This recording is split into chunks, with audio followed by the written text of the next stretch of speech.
Le lait. Nous avons tous grandi avec. Nous avons tous bu du lait durant notre enfance pour devenir grands et forts. Depuis des décennies, l'industrie laitière nous vante les bienfaits de ce produit naturel et sain. Mais elle n'est pas la seule. En France et en Allemagne, des laboratoires de recherche sur la nutrition recommandent de consommer quotidiennement du lait et des produits laitiers. Sous l'œil d'un scientifique, la variété de nutriments contenus dans le lait est phénoménale. Mais le lait est-il vraiment aussi bon qu'on le prétend? Aujourd'hui, son image est écornée. Et depuis plusieurs années, les pros et anti-lait se livrent un combat acharné. Le lait, sous sa forme actuelle, n'a plus grand-chose en commun avec le lait tel qu'il était à l'origine.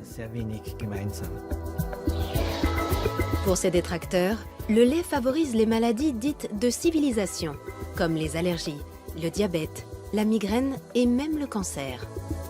Le lait est un dopant biologique. Nous sommes face à un système qui stimule en permanence notre croissance. Je pense que les maladies de civilisation sont dues à une croissance trop rapide.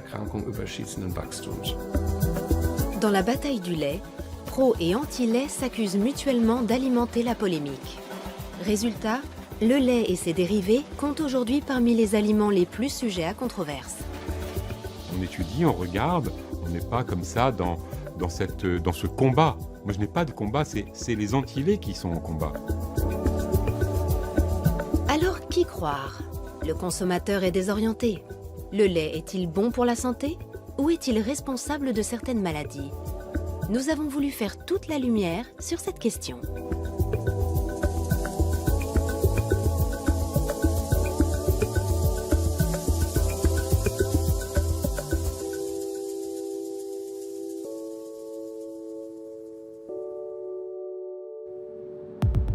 Pour les besoins de cette enquête, nous sommes partis à la rencontre de scientifiques, de médecins et de producteurs de lait à travers toute l'Europe. Première étape, la Bretagne. Nous avons voulu savoir comment le lait est fabriqué aujourd'hui et quel est l'impact de sa transformation sur les consommateurs. La coopérative laitière Laïta a accepté de nous recevoir.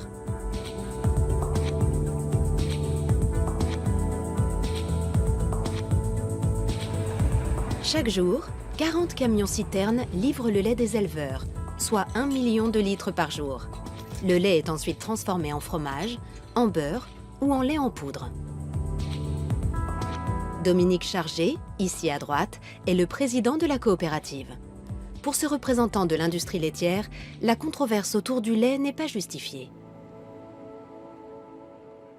Alors, le lait est un aliment recommandé par les nutritionnistes, c'est un aliment de base, c'est le premier que nous consommons à notre naissance et il est recommandé par le Programme national de nutrition santé.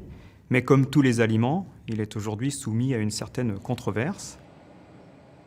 Et pour autant, avec le niveau de sécurité sanitaire et le niveau de sécurité alimentaire que nous avons aujourd'hui dans la filière laitière, il n'y a jamais eu aussi peu de risques.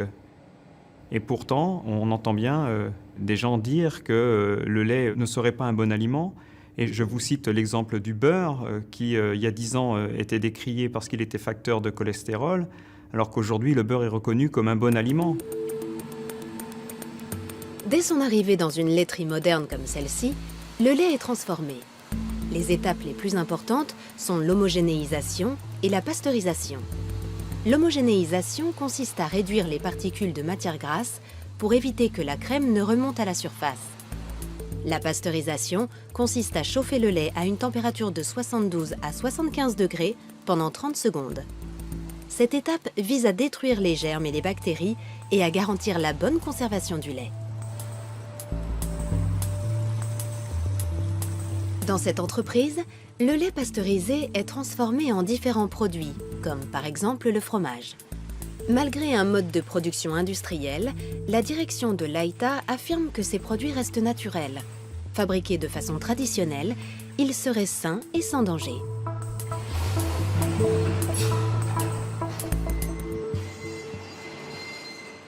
Nous fabriquons des produits à base de lait, comme le beurre, comme le fromage, comme les yaourts, de la même façon que nous les fabriquions il y a 40 ans, 50 ans, avec des techniques et des process qui sont sans doute nouveaux, mais qui sont aujourd'hui contrôlés et qui sont reconnus et qui sont soumis à une réglementation très stricte. Et je pense qu'avec le niveau de sécurité sanitaire et le niveau de sécurité alimentaire qu'il y a aujourd'hui dans la filière laitière, le lait est un excellent produit et que l'on peut consommer sans problème.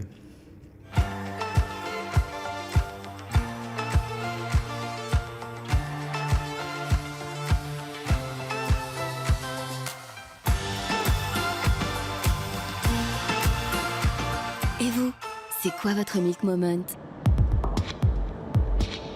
Le lait serait donc sans danger? Ce n'est pas l'avis de certains spécialistes.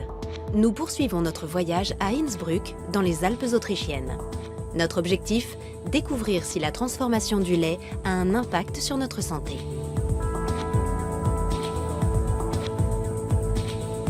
Nous avons rendez-vous au cabinet du docteur Maximilian Ledorowski. Ce médecin est spécialisé dans les intolérances alimentaires.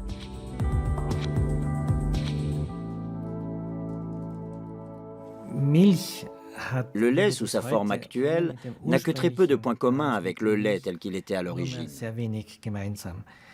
Il subit entre 20 et 30 étapes de transformation, allant de la montée en température, en passant par le stockage, le refroidissement, l'homogénéisation, puis la pasteurisation, à la séparation des globules, des matières grasses, etc. À la fin, entre le produit de départ et le produit d'arrivée, il n'y a que le nom qui soit resté le même.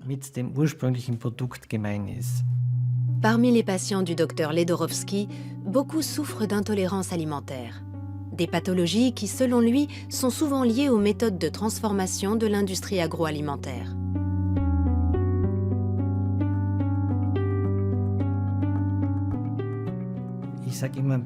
Je dis toujours avec ironie que je soigne les maladies que les nutritionnistes ou les médecins-chercheurs en nutrition ont créées grâce à leurs recherches.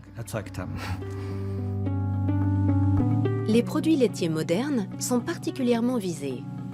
Pour le docteur Ledorowski, c'est la transformation du lait qui pose un problème.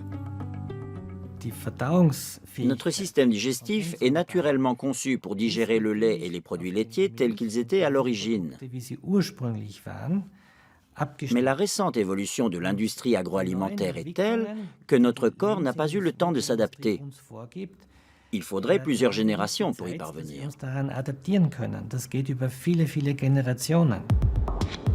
Les méthodes de transformation modernes ont-elles fait du lait un produit industriel difficile à assimiler? Voyons ce qu'en pensent les établissements de renom spécialisés dans la nutrition.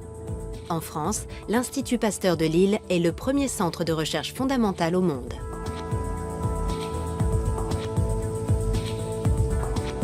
C'est une référence pour le gouvernement français et pour l'OMS, l'Organisation mondiale de la santé. Jean-Michel Le Serre dirige le service de nutrition de l'Institut. Nous lui avons demandé si la transformation du lait pouvait avoir des conséquences négatives sur la santé. C'est une drôle d'idée. Tous les aliments sont transformés et cette transformation peut apporter des modifications positives ou négatives. Les études qui sont faites sur les effets du lait sur la santé ont été faites chez des consommateurs de ces laits transformés, UHT, homogénéisés, pasteurisés. S'il y avait un effet négatif, alors que c'est ces laits-là qui sont étudiés et qui montrent qu'il y a un effet positif, on ne comprend pas. Donc il y a peut-être des transformations qu'il faut étudier, qu'il faut analyser, peut-être rectifier, mais en tout cas, il n'y a pas d'effet négatif notable significativement. Pour le professeur Le Serre, le lait est un aliment fondamentalement sain et sa transformation sans risque. Il soutient donc la recommandation officielle des autorités françaises qui conseillent de consommer 3 produits laitiers par jour. Le lait est particulier pour au moins 2 raisons. La première, c'est qu'il a une composition particulière et assez exceptionnelle. C'est un des aliments qui a la plus grande diversité en nutriments. Et l'autre raison qui me semble plus importante encore, c'est l'aspect symbolique de l'aliment. Le lait est l'aliment qui nourrit le petit. Et cette symbolique lui donne une force particulière.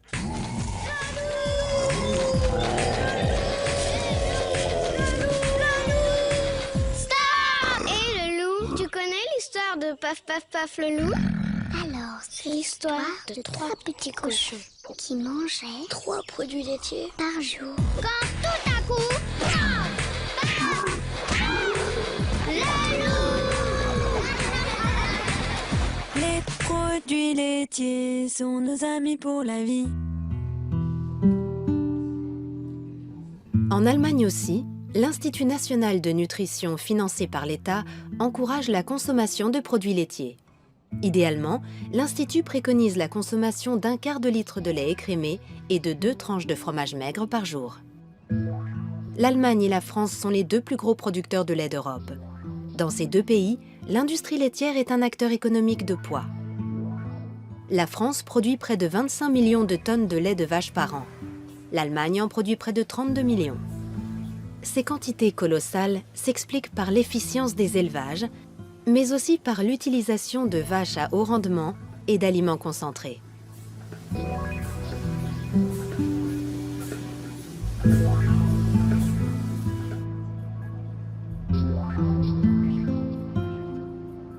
Intéressons-nous maintenant aux méthodes de fabrication dites conventionnelles. Nous nous rendons à la ferme Penneland, dans le nord de l'Allemagne. Philippe Kowolik dirige l'exploitation. Notre ferme compte 1 millier de vaches qui produisent du lait tous les jours. Il y a 3 traites quotidiennes et nous avons 4 étables distinctes, dans lesquelles les bêtes sont réparties en 6 groupes.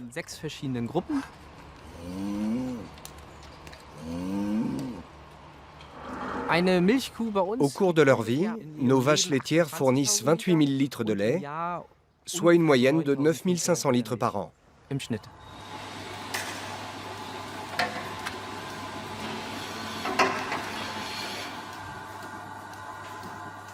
Pour une ferme conventionnelle, nous sommes légèrement au-dessus de la moyenne. Pour obtenir encore plus de lait, nous surveillons l'état de santé de nos bêtes et leur durée d'exploitation. Pour qu'une vache donne beaucoup de lait, elle doit être en bonne santé. Elle doit se sentir bien, sinon elle ne donnera pas beaucoup de lait. Tout va bien? Oui, super. Elles ne bougent pas. Ça prouve qu'on fait les choses bien. Elles ne sont pas nerveuses, elles ne nous repoussent pas et se laissent faire.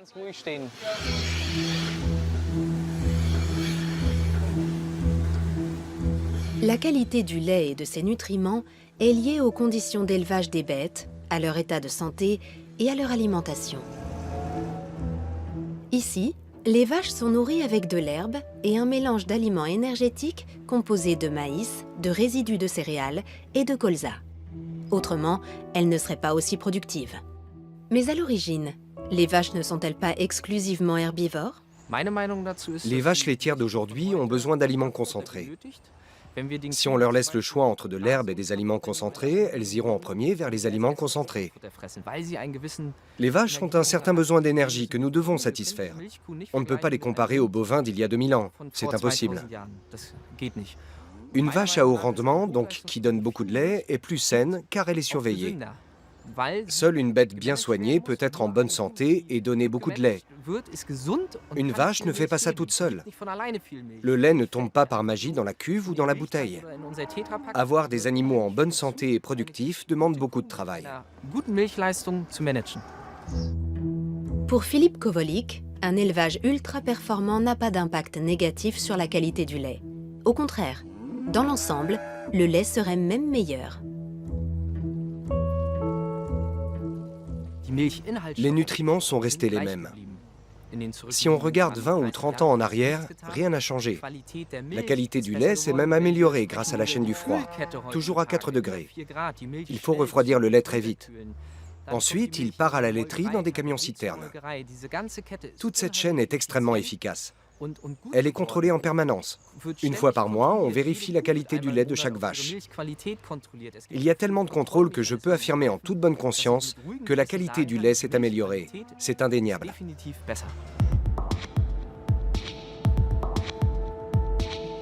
La qualité du lait s'est-elle réellement améliorée? Pour en avoir le cœur net, nous nous rendons à la clinique Paracelsus dans le nord-est de la Suisse. Ce centre de médecine globale propose, en plus de la médecine conventionnelle, des méthodes complémentaires comme l'homéopathie. Thomas Rau est le médecin-chef de la clinique. Depuis des années, il dénonce les méfaits des produits laitiers, plus précisément ceux d'une protéine contenue dans le lait, la bêta-lactoprotéine, qui peut provoquer des allergies. Les vaches ont changé. Elles sont nourries différemment. Chez la vache aussi, l'alimentation joue un rôle essentiel, car ce qu'elle mange se retrouve dans son lait. De nombreuses analyses prouvent que le lait a fondamentalement changé depuis 1983. Il contient désormais beaucoup plus de bêta-lactoprotéines. De façon générale, il est plus riche en protéines. En revanche, il contient nettement moins d'acides gras de type oméga 3. Il a également perdu énormément d'oligo-éléments. En définitive, le lait est quasiment devenu un produit industriel. Ce n'est plus le même lait. Quelles sont les conséquences d'une telle évolution sur l'homme? Pour le savoir, nous reviendrons plus tard vers le Dr Rau. En attendant, peut-on penser qu'il y a moins de risques avec le lait bio? Et quelle est la différence entre le bio et le conventionnel? Nous poursuivons notre voyage en Suisse à la ferme Rheinau. Cette exploitation bio observe le cahier des charges strict des directives écologiques Déméter. La ferme compte 70 vaches seulement. Elles ont encore des cornes et chacune a un petit nom. Martin Ott est un agriculteur bio. Il est aussi l'ancien directeur du site. En termes de production, Martin Ott s'est fixé pour objectif de ne pas mettre ses vaches sous pression. Il y a 200 ans, la championne du monde produisait environ 2000 kilos de lait par an. Aujourd'hui, on en est à 27 000. Une telle quantité de production ne peut se faire qu'au détriment de la santé des bêtes. En plus, nous avons des surplus de production. Résultat, les prix baissent, la pression augmente encore plus, et nous voici dans la spirale que nous connaissons. Mais j'ai fait une découverte formidable. Il suffit de bien comprendre la vache. Il faut la comprendre dans ce qu'elle fait de mieux, et lui rendre ce rôle qu'elle a toujours joué, et qui consiste à manger de l'herbe.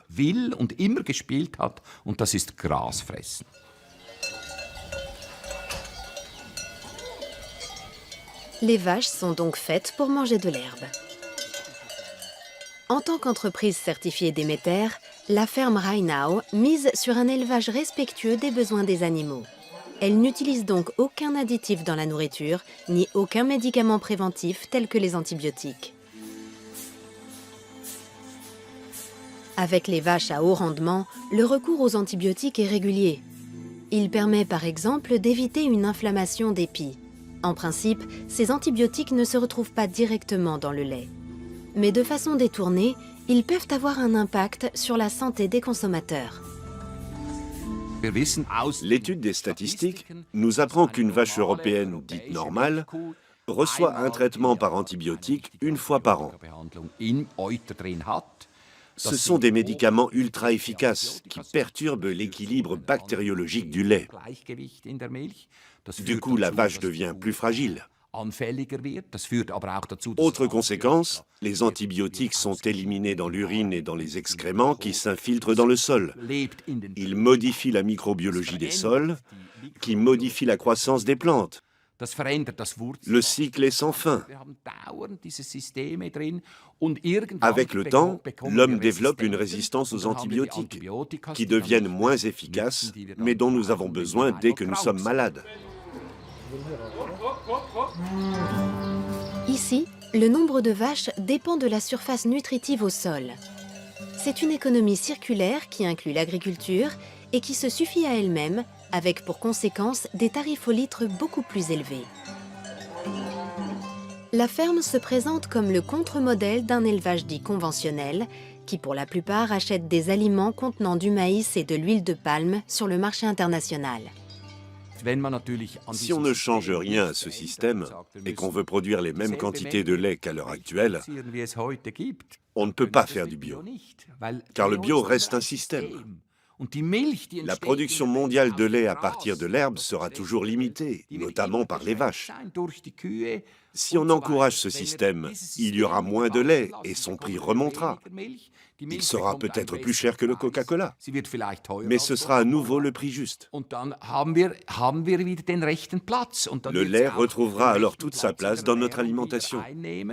Il ne sera plus un produit comme les autres, un produit industriel qu'on trouve partout, sous toutes les formes. Voilà comment je vois les choses. Le lait bio serait donc une alternative durable à la production de lait industriel dans le monde. Mais est-il aussi plus sain? Nous partons à Karlsruhe, dans le sud-ouest de l'Allemagne. L'Institut Max Rubner est le centre de recherche national pour l'alimentation et la nutrition. Nous avons rendez-vous avec le professeur Bernhard Watzel. Il dirige le département de physiologie et de biochimie de la nutrition.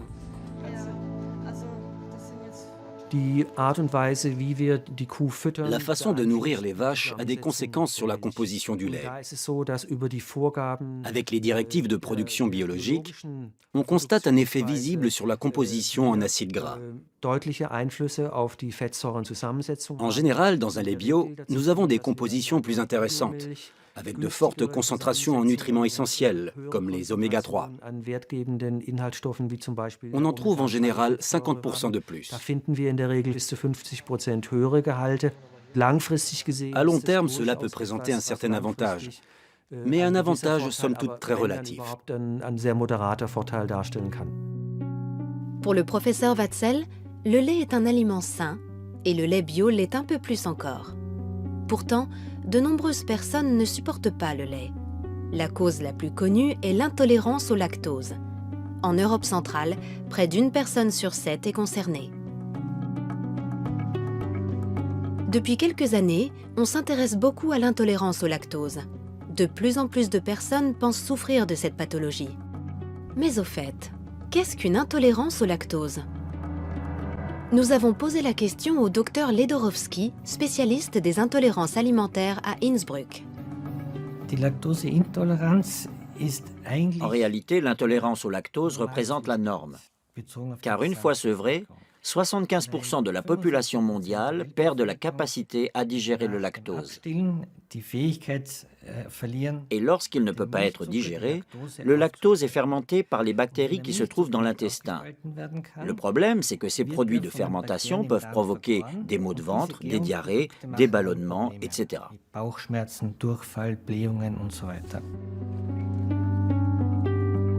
D'après le docteur Ledorowski, l'intolérance au lactose est de plus en plus fréquente.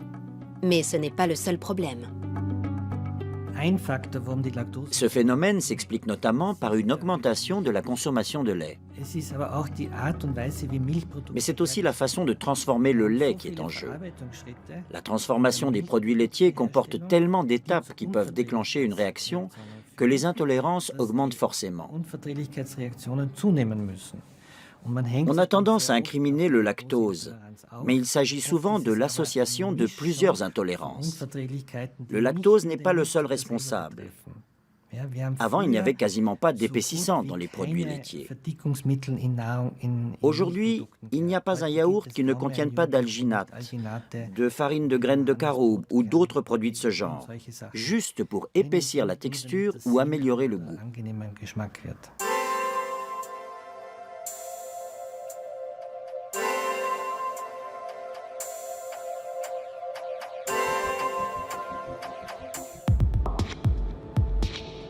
La publicité pour les produits laitiers incite à consommer plus de lait. En même temps, les intolérances sont de plus en plus nombreuses. Et le lactose n'est pas le seul en cause. Bien souvent, les symptômes sont inattendus. Cet homme en a fait l'expérience. Alain Gouriou vit avec sa famille près de Paris. Avant, il mangeait plusieurs yaourts par jour. Puis, il a commencé à souffrir de migraines. Il n'a d'abord pas fait le rapprochement avec sa consommation de produits laitiers. J'avais des maux de tête persistants, environ 2 à 3 céphalées par mois, qui pouvaient s'étaler sur 2 ou 3 jours si je ne les gérais pas avec de l'ibuprofène.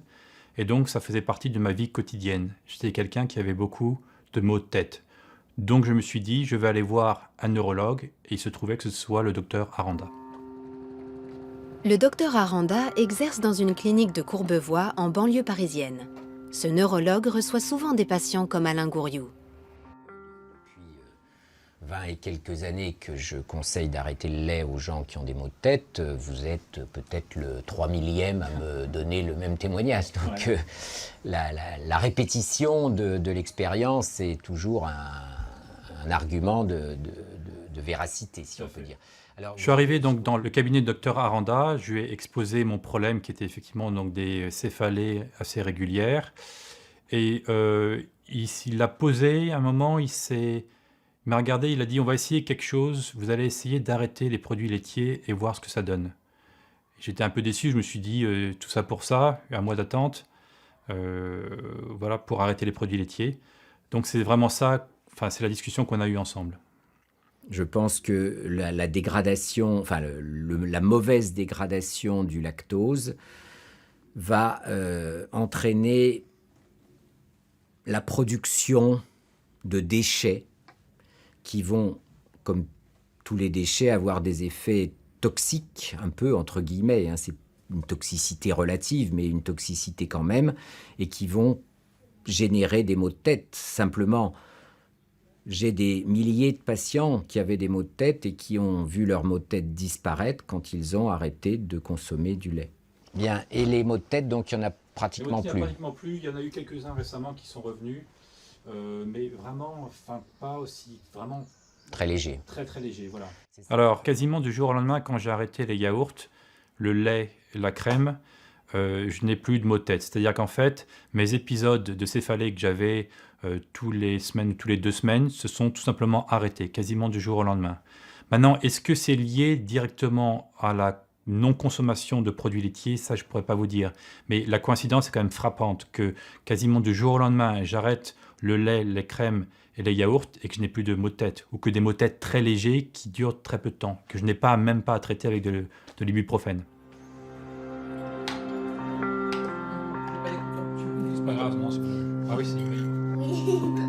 Aujourd'hui, c'est toute la famille Gouriou qui a en grande partie renoncé aux produits laitiers. Ils les ont remplacés par des substituts végétaux, comme le lait de riz. Beaucoup de gens qui consomment du lait avec des troubles intestinaux se plaignent d'être fatigués, de mal dormir, d'avoir la tête un peu embrouillée. Tout ça, ce ne sont pas des maladies, c'est pas bien étudié dans les études scientifiques, mais dans mon expérience, c'est vraiment très souvent mieux quand les gens arrêtent de lait. Ils se sentent plus en forme, la tête plus performante, etc. Retour à l'Institut Max Rubner. Pour le professeur Watzel, nutritionniste, les expériences médicales comme celle du docteur Aranda avec ses patients ne justifient aucune extrapolation. Les expériences de certains médecins avec leurs patients sont individuelles et je ne les remets absolument pas en question. Le problème, c'est qu'il s'agit de cas isolés. Ça ne correspond à aucune méthodologie scientifique. On ne peut pas transposer ces cas isolés et ces expériences à l'ensemble de la population. Les personnes qui supportent mal les produits laitiers ne souffrent pas forcément d'intolérance au lait. Il peut aussi s'agir d'une réaction allergique. Pour éviter ces désagréments, le docteur Rao de la clinique Paracelsus conseille à ses patients de supprimer les produits laitiers de leur alimentation. Avez-vous eu des infections? Une seule, mais qui a vite disparu. En 2 jours, je n'avais plus mal à la gorge. Qu'avez-vous changé dans votre alimentation? J'ai supprimé le gluten et le lait. Bien. Et comment le vivez-vous? C'est supportable? Oui, c'est bon aussi. On s'y habitue. Tous les produits qui contiennent des protéines de lait de vache comme les yaourts, le fromage, la crème sous toutes ses formes et tout ce qui contient du lait sont des produits qui posent un problème parce qu'ils sont très allergisants.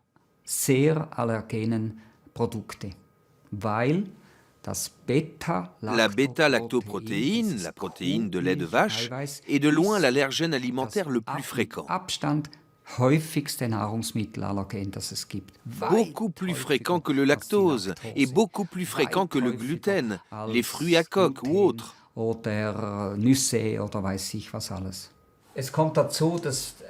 Avec 2 allergies alimentaires, chez vous le lait et le gluten, c'est 2 fois plus embêtant. Car elles peuvent détruire la flore intestinale et même la muqueuse intestinale. C'est tout le système immunitaire qui est perturbé.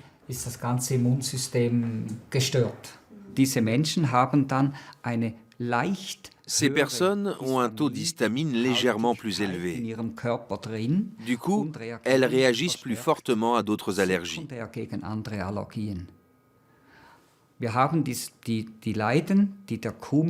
Les personnes allergiques au lait de vache, et plus rarement les patients allergiques au gluten, donc atteints de la maladie cœliaque, peuvent avoir des allergies secondaires. Elles peuvent être allergiques au pollen, aux fraises ou aux poils de chat. Ce sont des allergies croisées.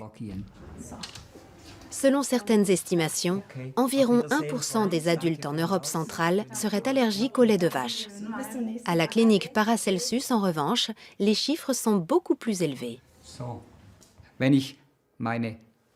Si je considère mes patients entre guillemets normaux, ceux qui viennent juste faire leur bilan annuel, dans 60% des cas, je constate une allergie de type IgG4 à la lactoprotéine. Chez les patients atteints de maladies auto-immunes, on arrive à plus de 80%. Et chez les patients atteints d'un cancer, on est presque à 95%. Cela signifie que le nombre d'incidences augmente avec ces maladies. Et si je fais ce constat chez des centaines de patients, pour moi, ça a autant de valeur qu'une étude.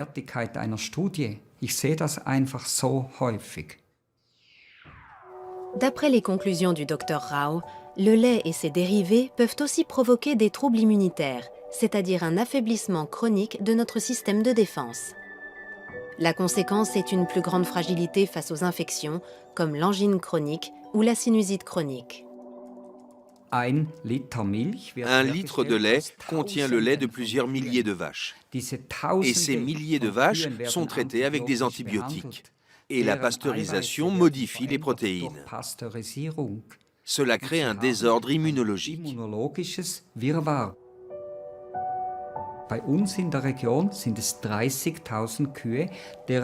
Dans notre région, c'est le lait de 30 000 vaches qui est mélangé pour ensuite être transformé. Cela signifie que nous avons 30 000 profils immunologiques individuels mélangés. C'est comme si une avalanche d'informations immunologiques s'abattait sur nos jeunes enfants.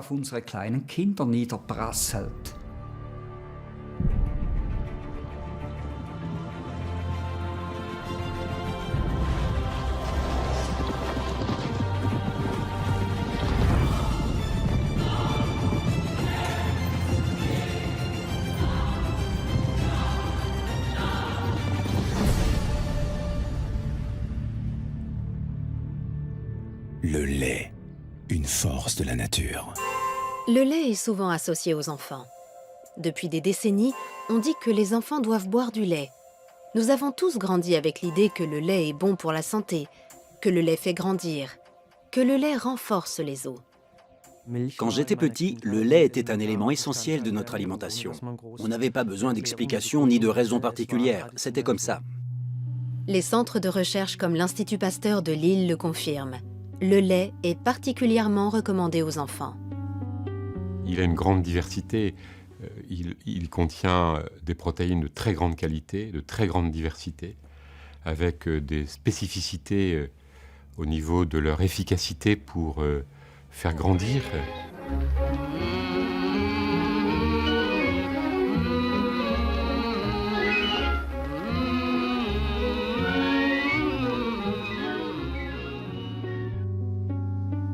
Mais pour les détracteurs du lait comme le docteur Ledorowski, médecin nutritionniste, il n'apporte aucun bienfait aux enfants ni aux adolescents, au contraire. Il y a quelques années, j'étais à un congrès de diabétologues à Leipzig qui présentait une étude nationale sur la consommation.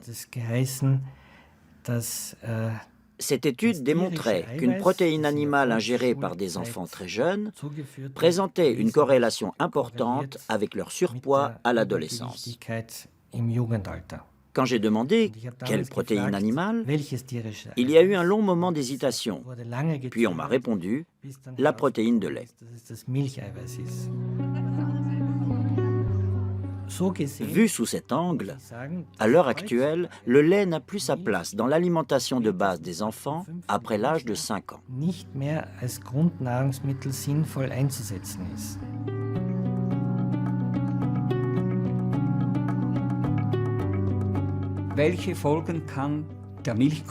La consommation de lait peut avoir des conséquences très différentes sur les enfants.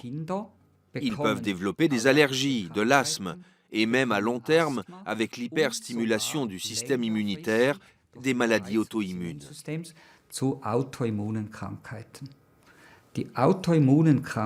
À ce jour, les maladies auto-immunes sont celles qui augmentent le plus chez les enfants. L'arthrite juvénile, le diabète et beaucoup d'autres.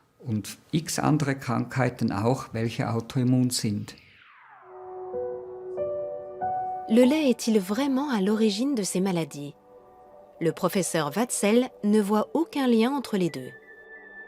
Les données scientifiques montrent que pendant l'enfance et l'adolescence, la consommation de lait n'a aucun effet négatif sur le poids ni sur le diabète. Au contraire, consommé de façon régulière et modérée, le lait a une action protectrice. Néanmoins, il faut bien regarder, surtout chez les enfants, quels produits on consomme. Car de nombreux produits à base de lait contiennent beaucoup de sucre ajouté.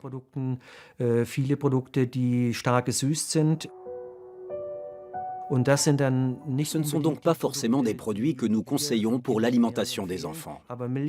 En revanche, le lait, les yaourts nature et le fromage sont tout à fait recommandés, car ils contiennent une grande variété de nutriments essentiels. Le lait est un produit naturel et de qualité. Le lait est sain et il rend beau. C'est ce qu'affirme ce spot publicitaire. Un message qui n'est pas si éloigné de l'adage selon lequel, grâce à sa forte teneur en calcium, le lait favorise le développement des os chez l'enfant et prévient l'ostéoporose chez l'adulte.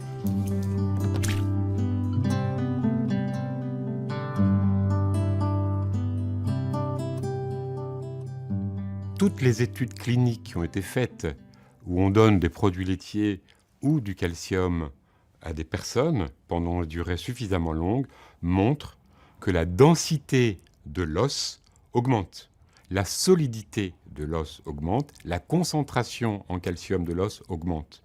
Et donc, toutes les études montrent que les produits laitiers contribuent à la lutte contre l'ostéoporose, mais ne suffisent pas, car c'est une maladie complexe où les facteurs sont multiples.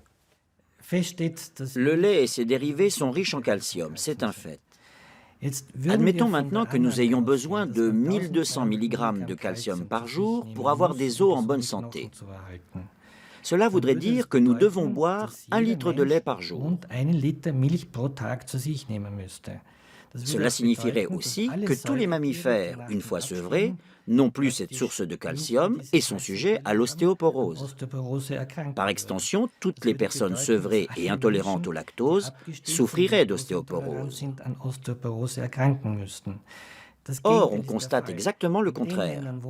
Dans les pays où l'intolérance au lactose est endémique, les cas d'ostéoporose sont beaucoup plus rares que dans les pays où il y a peu d'intolérance.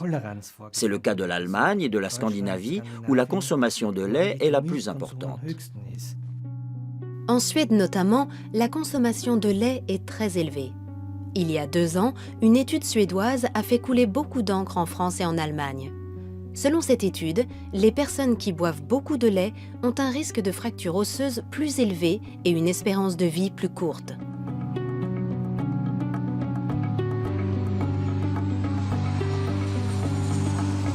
Nous décidons de nous rendre sur place. À l'université d'Uppsala, nous avons rendez-vous avec le professeur Carl Michaelsson, nutritionniste. C'est lui qui a dirigé cette étude. Il a comparé les données de plus de 100 000 hommes et femmes suédois de plus de 40 ans. Chez les femmes, nous avons découvert un risque élevé de fractures, des fractures de la hanche en particulier. C'est la fracture la plus grave chez les personnes âgées. Nous avons également noté un taux de mortalité plus important chez les femmes qui boivent beaucoup de lait. Nous avons constaté cette même tendance chez les hommes, mais à une moindre échelle. Pour le professeur Michaelson, ces résultats s'expliquent par la présence de galactose, un composant du lactose. En laboratoire, les animaux qui ont reçu du galactose ont vu leur processus de vieillissement s'accélérer. La quantité de galactose administrée à ces animaux correspond à la dose présente dans 1 à 2 verres de lait, ce qui corrobore parfaitement les résultats de notre étude. Le lait et ses dérivés seraient-ils nocifs? Pour le professeur Michaelson, la question n'est pas aussi tranchée. Son étude fait clairement la distinction entre le lait à boire et les produits fermentés comme les yaourts et le fromage. Ces derniers contiennent nettement moins de galactose, mais cette étude a permis d'autres révélations. Nous avons également découvert que la consommation élevée de fromage, de lait caillé et de yaourt était associée à un risque légèrement réduit de fractures et de mortalité, contrairement au lait. Pour l'heure, si le professeur Michaelson ne donne aucune recommandation nutritionnelle, c'est qu'il n'est pas encore arrivé au terme de son programme d'études. Cependant, pour lui, une chose est d'ores et déjà sûre. Boire du lait en grande quantité ne permet pas de prévenir les fractures. Notre étude montre que le lait augmente le risque de fracture chez les personnes âgées, alors que nombre d'autres études démontrent qu'il ne diminue pas le risque de fracture, contrairement à ce qu'ont affirmé les producteurs de lait pendant des dizaines d'années.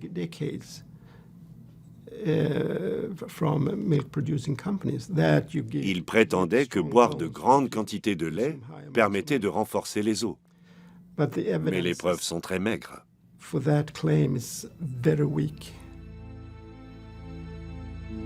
Les Français et les Allemands devraient-ils boire moins de lait pour éviter tout risque de fracture? Non, répondent les spécialistes des deux pays. Les centres de recherche sur la nutrition maintiennent leur position, car la consommation de lait en Suède n'est pas comparable à nos pays. Par ailleurs, cette étude montre que boire du lait en quantité trop faible n'est pas bon non plus. Quand on regarde dans cette étude, les femmes consommaient environ 600 ml de lait par jour. Aujourd'hui, en France, on est à 100 ml. Donc ce sont deux choses qui sont totalement différentes. Et donc il faut se poser la question du pourquoi les excès de produits laitiers, puisque c'est un excès, ne sont pas bénéfiques. Il me semble qu'un excès n'est jamais bénéfique. Et donc moi, je ne recommande absolument pas l'excès. L'autre excès, qui est bien démontré cette fois-ci, c'est que les personnes qui ne consomment pas du tout de produits laitiers, pour des tas de raisons, ça peut être des enfants qui n'en consomment pas pour des raisons qui sont liées à une intolérance quelconque, ont beaucoup plus de fractures, 2 à 3 fois plus de fractures. Ça, c'est totalement démontré. Cette étude suédoise aura eu le mérite de prouver une chose. Avec les aliments complexes comme le lait, il est difficile d'être catégorique. Par ailleurs, dans quelle mesure les résultats d'études isolées autorisent-ils l'extrapolation? Lorsqu'on s'intéresse aux effets des aliments sur la santé, il convient de se poser la question suivante. De quelles informations disposons-nous? Toutes les études ne sont pas aussi qualitatives. La communauté scientifique a défini des critères bien précis afin de juger de leur bien-fondé. Quelle est la pertinence de ces données?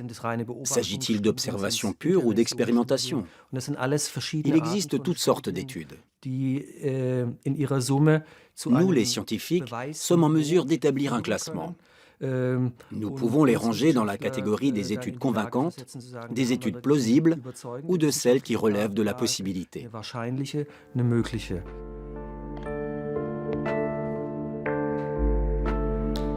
Pour la science, seule l'exploitation de plusieurs études est pertinente. c'est ce qu'on appelle les méta-analyses.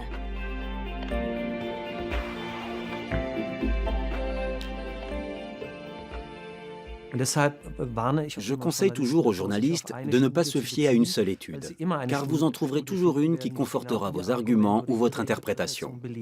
Mais du point de vue scientifique, ce n'est pas juste.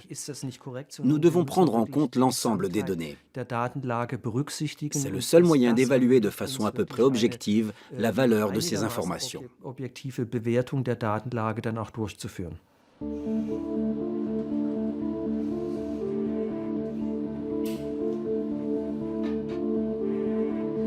Dans l'ensemble, les médecins qui, contre l'idée générale, recommandent de supprimer le lait, ne s'appuient pas sur des études. Ils préfèrent se fier à leur expérience thérapeutique avec les patients, même s'ils n'ont pas la reconnaissance scientifique que peuvent apporter des études.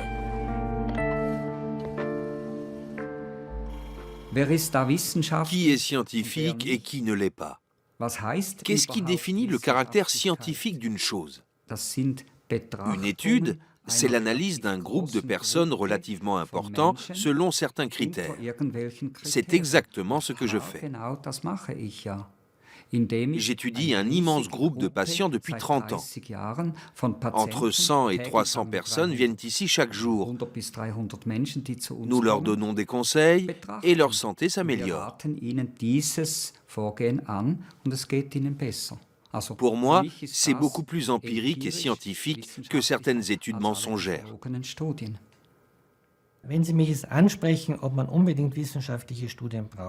Si vous me demandez si ces études scientifiques sont vraiment indispensables, je vous citerai l'exemple de la migraine. Il n'y a aucune étude qui prouve scientifiquement ou statistiquement que les céphalées sont liées à la consommation de tel ou tel aliment. Pourtant, certaines personnes disent « Quand je mange du chocolat, j'ai mal à la tête. Quand je mange cet aliment-là, ça déclenche une migraine. » Mais je ne peux pas le prouver statistiquement. Pour autant, ces informations ont-elles moins de valeur que d'autres, alors que ma pratique me permettra d'en reproduire les effets?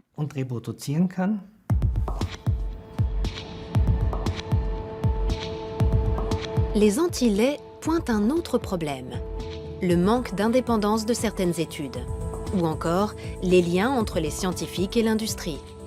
Nous partons dans le sud de la France, dans la région de Nîmes.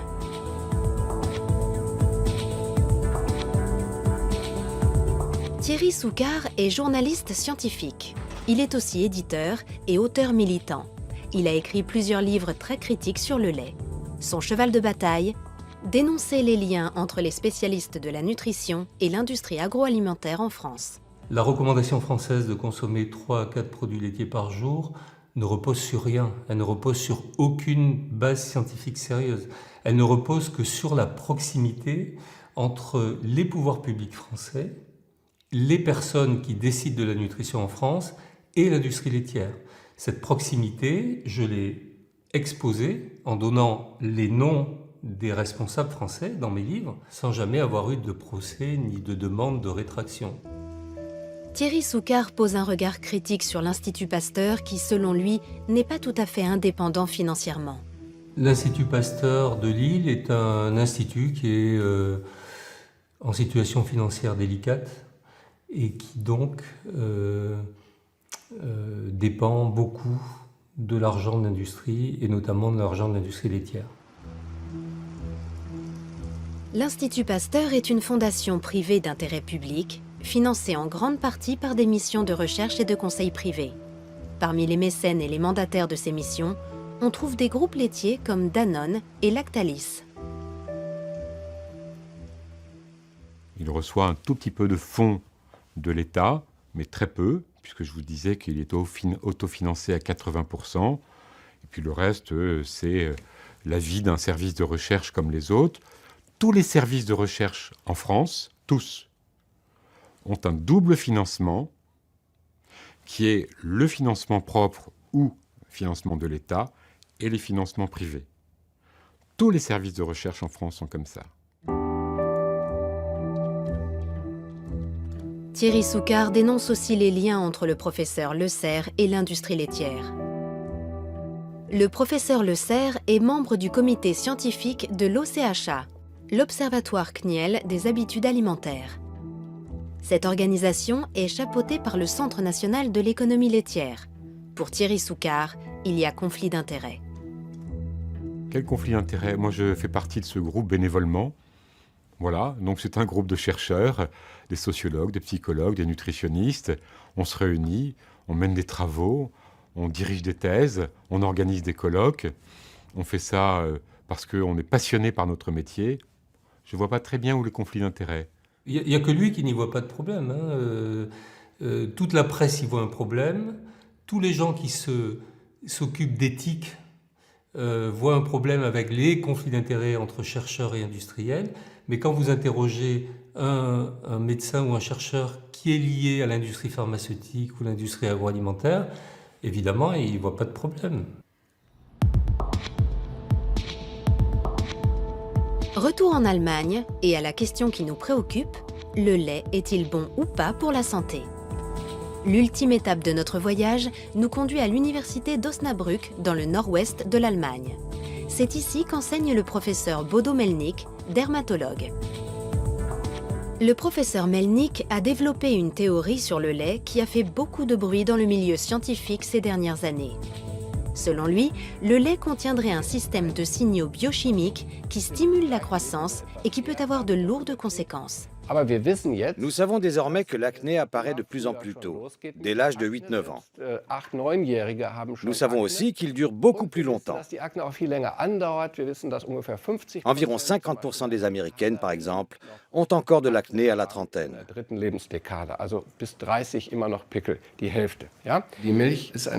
lait est un sujet passionnant. En 2008, l'université de Harvard a publié les résultats d'une étude épidémiologique. Celle-ci montrait pour la première fois que la consommation de lait favorisait l'acné. Je me suis demandé, mais comment est-ce possible? Comment le lait peut-il avoir une action sur les glandes sébacées? Il doit forcément agir de l'intérieur. En clair, il doit envoyer un signal. Nous avons donc redéfini le lait. Nous avons décrété qu'il ne s'agissait pas d'un aliment ordinaire. Il faut bien comprendre que le lait a un objectif, stimuler la croissance. Le lait joue un rôle capital. C'est un dopant biologique. D'après la thèse du professeur Melnick, le lait envoie 2 signaux de croissance dans le corps. Premièrement, ces acides aminés stimulent le foie qui produit l'hormone de croissance IGF-1.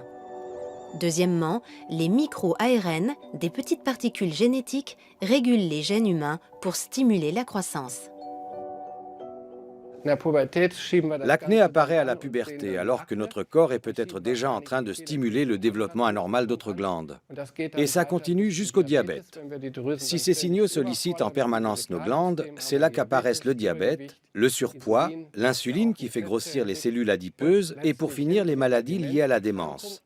Pour Parkinson, qui est aussi une maladie neurodégénérative qui évolue en permanence, il y a une corrélation évidente avec la consommation de lait. Nous sommes face à un système qui stimule en permanence notre croissance. Je pense que les maladies de civilisation sont dues à une croissance trop rapide. Selon le professeur Melnick, cette croissance excessive peut même augmenter le risque de cancer.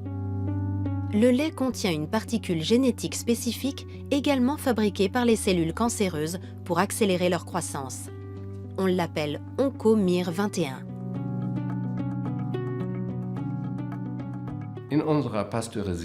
En buvant du lait pasteurisé, nous absorbons des OncoMIR21. En effet, la particule génétique MIR21 du bœuf est parfaitement identique à celle de l'homme. C'est extrêmement dangereux. Je pense que le lait pasteurisé devrait être retiré de la vente. Je conseillerais vivement aux patients qui veulent boire du lait de choisir du lait UHT, car cette étape de chauffage à très haute température annule cet effet.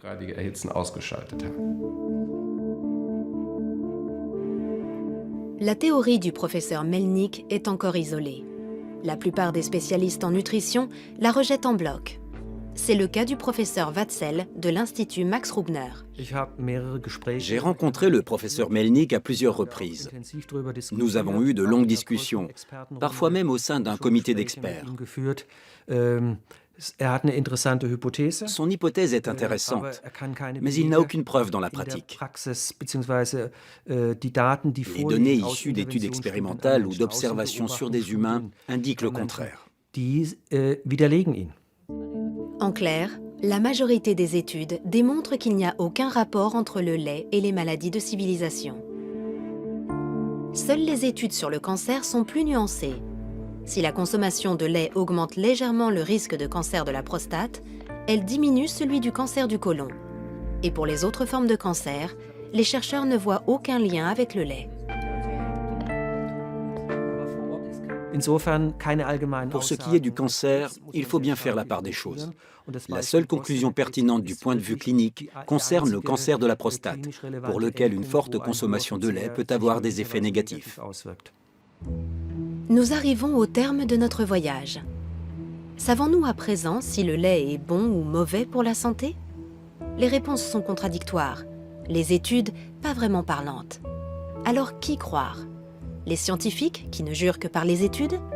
Ou les médecins qui s'en remettent à leur expérience clinique? Si vous me demandez, je vous dirai que c'est moi qu'il faut croire. Je pense tout simplement que j'ai raison et que mon expérience personnelle le confirme. Je nage peut-être à contre-courant, mais je suis médecin. Je pratique la médecine traditionnelle et non la médecine parallèle. Je ne me base pas sur des croyances ésotériques quelconques, mais purement et simplement sur des études que j'ai menées moi-même et sur mon expérience personnelle. L'expérience face à la science. Pour la plupart des spécialistes en nutrition, les anti-laits sont des agitateurs motivés par des raisons idéologiques. Il faut séparer l'idéologie et la nutrition, ne pas moraliser la nutrition. Que le lait ne convienne pas à certains, c'est tout à fait normal. Qu'il ne soit pas parfait, c'est tout à fait normal. Qu'il y ait des études qui soient complexes et contradictoires, c'est normal. On étudie, on regarde. On n'est pas comme ça dans ce combat. Moi, je n'ai pas de combat, c'est les anti-laits qui sont en combat. À travers la publicité, l'industrie laitière a toujours tout fait pour préserver l'image du lait. Et ça marche. Malgré les critiques, l'image positive du lait ancrée dans l'esprit des consommateurs est restée intacte.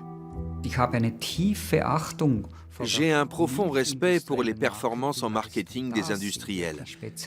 Ce sont des pros. Ils ont réussi à retourner l'opinion. C'est un lavage de cerveau qui dure depuis 30 ans. Ils ont tellement bien réussi qu'aujourd'hui, tout le monde est convaincu que le lait est bon pour la santé. Parmi les experts, le débat reste ouvert. Faut-il oui ou non consommer du lait? Les avis sont partagés. Sur le plan nutritionnel et physiologique, le lait est riche en nutriments essentiels. Il regorge de protéines, de minéraux et surtout de calcium. Du point de vue scientifique, tous ces arguments plaident en faveur d'une consommation modérée mais régulière.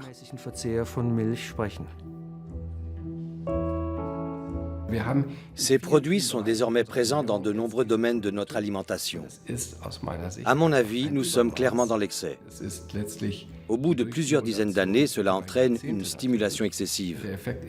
L'effet n'est pas immédiat. Il est long, insidieux et peut donc passer inaperçu. Notre enquête a révélé plusieurs choses. Le lait provoque plus de désagréments qu'on ne le pense. Sa suppression peut permettre à l'un ou l'autre patient de retrouver un certain équilibre. Quant à savoir s'il peut favoriser certaines maladies, les avis divergent. Chacun se fera donc sa propre idée sur la question.